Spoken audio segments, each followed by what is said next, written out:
Do you want to explain it to us? Absolutely mad. Yeah, guys, look at this workout. Oh my, it's like freaking reindeer oriented. What the hell?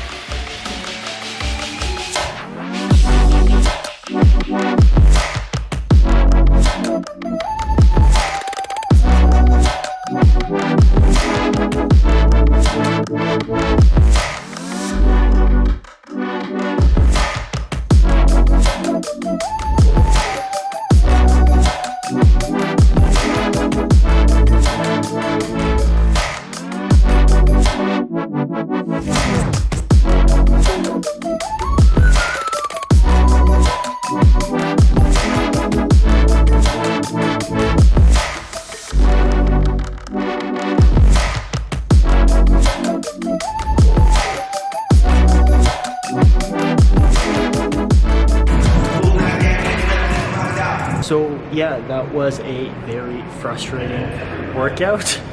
My conditioning is just not there ever since like the surgery and coming back from Korea.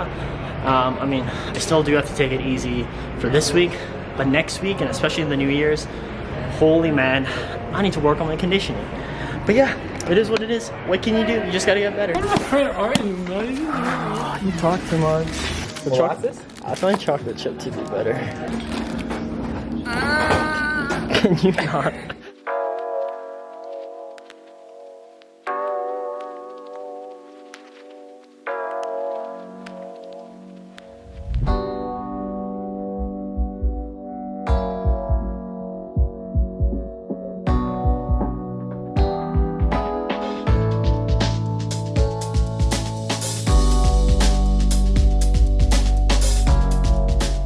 There you go. Awesome. Thank you. Enjoy. Thank you.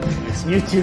Fuck, I don't say that. So this may be the last segment of underrated songs that nobody asked for of 2019. So I'm just gonna bring it back to, honestly, you guys heard it before, but I think this is one of the best drops in 2019.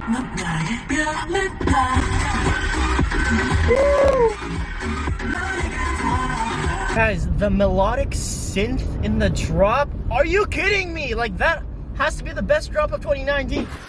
Hi, buddy. Hello. Smile, smile.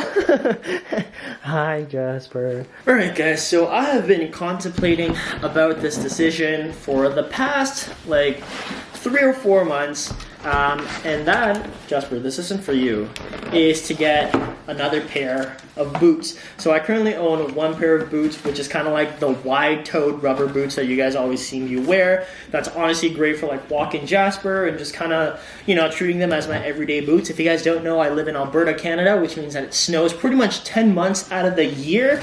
So boots are kind of necessary. But I didn't have like a more of like a formal, not formal, but more of like a dressy, nicer boot to just wear with like, you know, your nicer clothes. With my cuts shirt, with my ABC pants. So I got these ones. These are the Blundstones. They just last forever and they're very comfortable. These have more of a narrow toe box. I've honestly been contemplating about these for so long, and I just, you know, weighed out the pros and cons, and you know, it wasn't an impulse decision, and I am so excited I got these. But yeah, what a great way to start my minimalism video. So for those of you guys that saw my Instagram story video, Jasper had like this nasty cough. I'm pretty sure it was kennel cough from the daycare, but it was so bad. So I did some research, gave him some like infant cough syrup as well as some Manuka honey, and now he's feeling so much better. Goodness, Jasper. Hi. Hello, hi. Can't get him too excited or he's still coughing. Hi. Oh, sorry, buddy. Every time I brush Jasper, his hair literally gets everywhere, and the roll of vacuum stops working because it's clogged with his hair.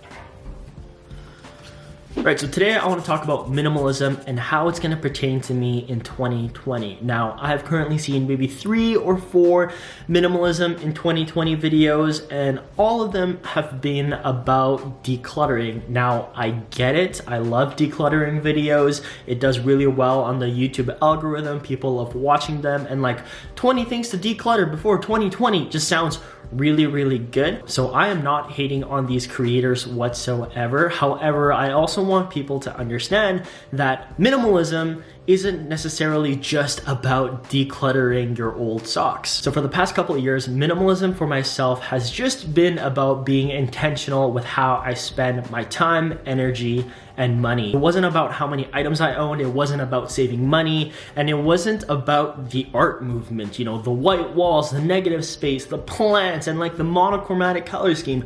Although, yes, my apartment is like very like stereotypically YouTube minimalist. However, that's just what I like. So yeah, deal with it. So simply put, minimalism for me was just about being more intentional. Now, I'm gonna be taking this with me, you know, into 2020 and probably for the rest of my life. However, this upcoming year, I really want to utilize minimalism to remove the distractions so I can really focus on myself, but also my goals. Now, I know what you're thinking, Joe, that sounds great, but what the fuck does that all mean? So when it comes to goal setting, it's important to have specific goals, yes, but you need to associate those things with tangible tasks that you can control. Jasper, what are you doing? Come on. No, you gotta go over here. All right, good job.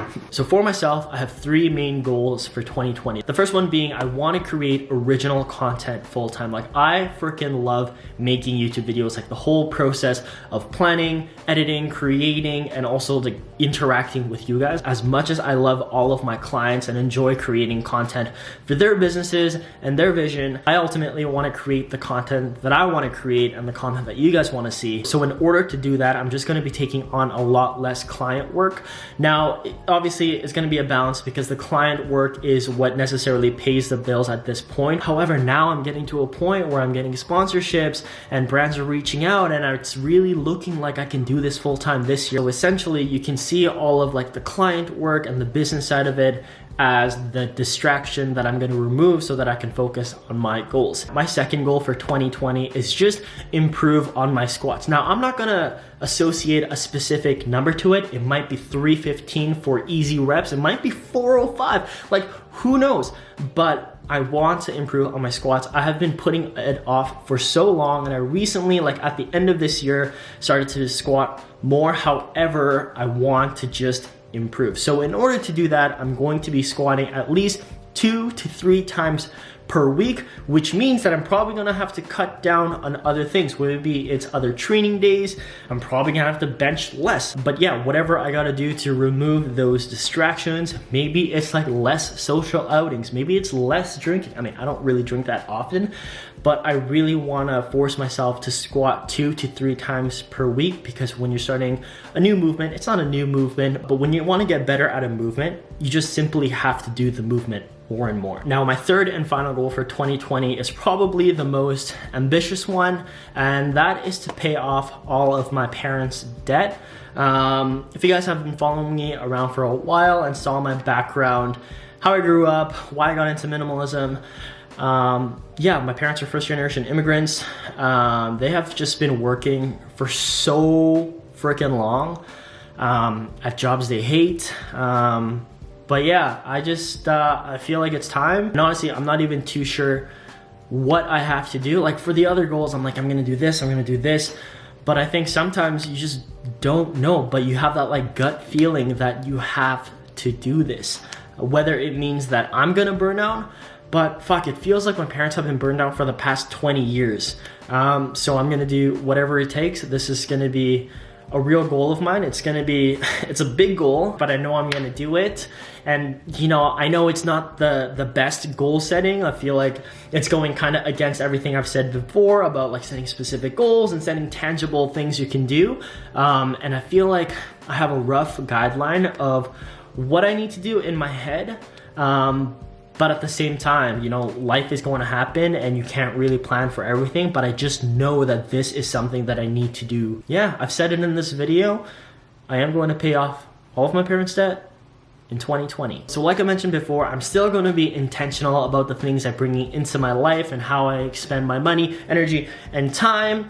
However, I really want to utilize minimalism to remove the distractions this year so that I can work on those 3 goals. And I'm not necessarily saying that these are only the 3 things I'm going to focus on for 2020. You know, I might start another business, I might do this, I might do this. But I know that as of right now, these are the 3 things I really want to focus on. And if more things arise, then fuck it, like just do it. You know, you do need to declutter, but I just feel like that's just the surface level. Like once you're done decluttering and once you are a little bit more intentional, yes, you have to work at it for as long as you live. However, I think once you start getting deeper into minimalism and you start thinking about why you're actually doing this and why you want to be intentional, I think that's when it starts getting really powerful. Anyways, I don't want to get too, you know, woo-woo. Hi, buddy. Are you ready to go for a walk, Jasper? Jasper, I think honestly, is one of the cutest dogs. I mean, obviously I'm biased. I mean, just look at this guy. Hi, buddy. Hi, come here. Ow! Can you get off me, please? Get out of here. All right, you want to play? You want to play? You want to go? Hey, be gentle. Yeah, thank you. All right, Jasper, do you want to go? Ow, where'd you now? You want to close off the video? All right, say bye. 3, 2, 1. Oh, gross.